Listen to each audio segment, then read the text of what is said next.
Hi, this is Maria Williams. In my previous video, I showed you how I made a fall pillow box embossed with dies. In this video, I'm going to show you how to make the tag and how to make your die shapes larger by using partial die cutting. This is the tag I'm going to show you how to make today to go with the pillow box that I made in my previous video, which is this. We used Thinlit dies to emboss onto cardstock. For this card, I'm going to be using some gold foil sheet, some crumb cake cardstock, the For All Things stamp set, and the tags and labels framelits, both from Stampin' Up. So I'm going to show you how you're going to take these two dies, and as you can see, the tags that I cut out are longer. So I'm going to show you how to make these longer than they are in the dies.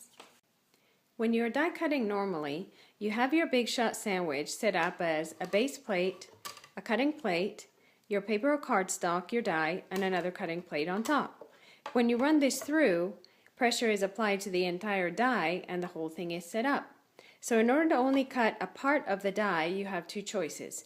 Either you run the whole sandwich all aligned through the Big Shot to the point that you want to cut and then bring it back out, or you can position the plates in such a way that only part of the die is sandwiched between the two plates. In this case, I'm going to cut the top of the tag, but not the bottom, because I want to make the bottom a little bit longer. So I'm going to position the plate that is on top so that it does not cover the bottom of the tag, and I'm going to run it through.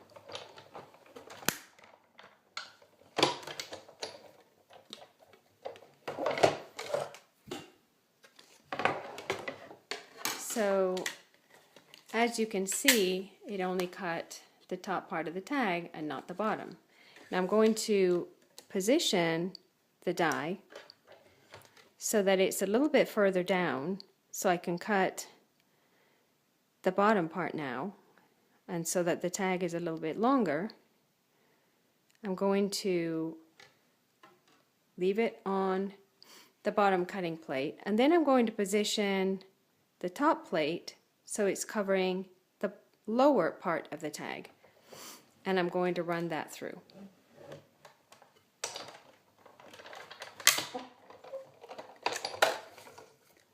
And now when I pull it out, my tag is perfectly cut, the edges are smooth, and the tag is longer than the die.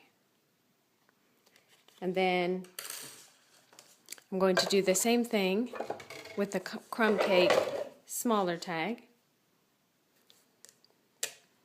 Place it on the paper, and as you can see, you can either run it with the top plate kind of going in first, or you can place it with the top plate at the bottom of the sandwich. Either way works. And I'm going to extend that by about the same as I did the top one. Sorry, the gold one, the gold foil tag. And then position the plate on the lower part of the die and run that through. Oops.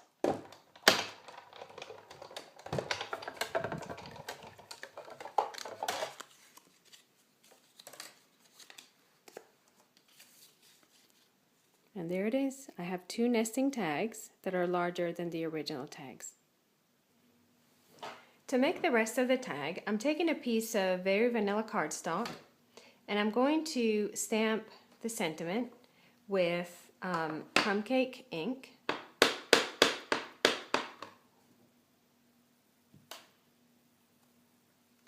And I'm going to punch it out with the 2-inch extra large oval punch. I'm going to center it in there.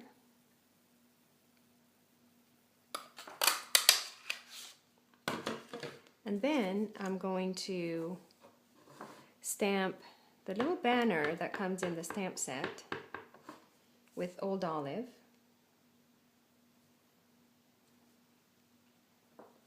And then I'm going to use my Stamp-A-Majig to stamp the sentiment, specifically the thanks part, into the middle of the banner. I've already previously stamped it on my plastic sheet. I'm going to line it up and stamp it. Perfect. And I'm going to take some scissors and just very quickly trim this out, and then I'm going to put the tag together. I'm just going to use a little bit of snail, and we're going to do one last thing with the tag base itself.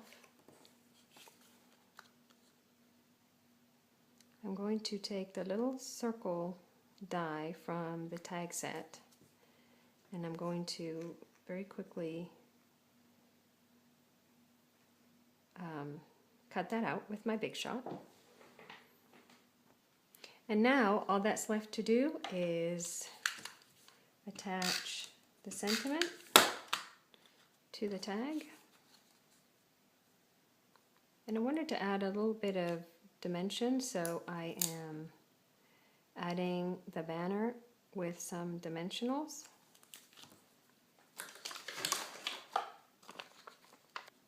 I'm just going to line it up. That looks good. And then I cut out a couple of the little leaves that come in the square pillow box Thinlit set. And I'm just going to put one of those on the edge of the banner. And you would probably want to do this with the glue dot or liquid glue, but since this is what I have handy, this is what I'm using. And as you can see, it works.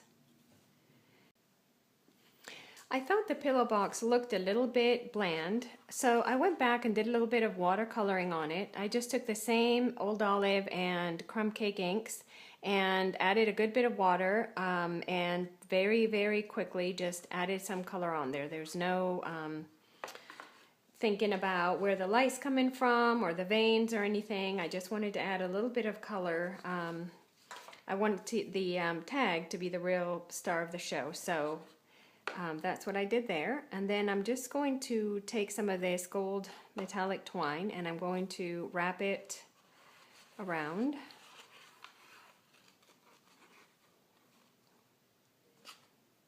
Let's see if I can do this right.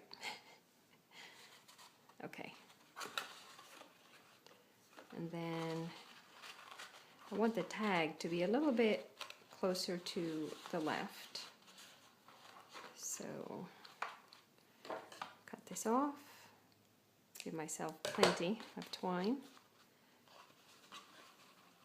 I'm going to start a knot and I'm going to wrap it under the piece going the other direction just to help hold everything in place. Then I'm going to put the tag through.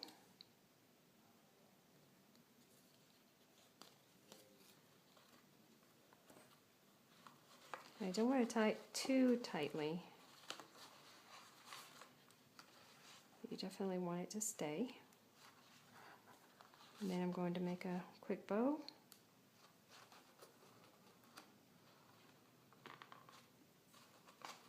And that's it.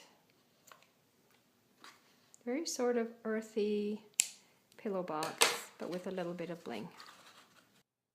For more pictures and information on the products used, please visit my blog at mawilliams.stampinup.net/blog.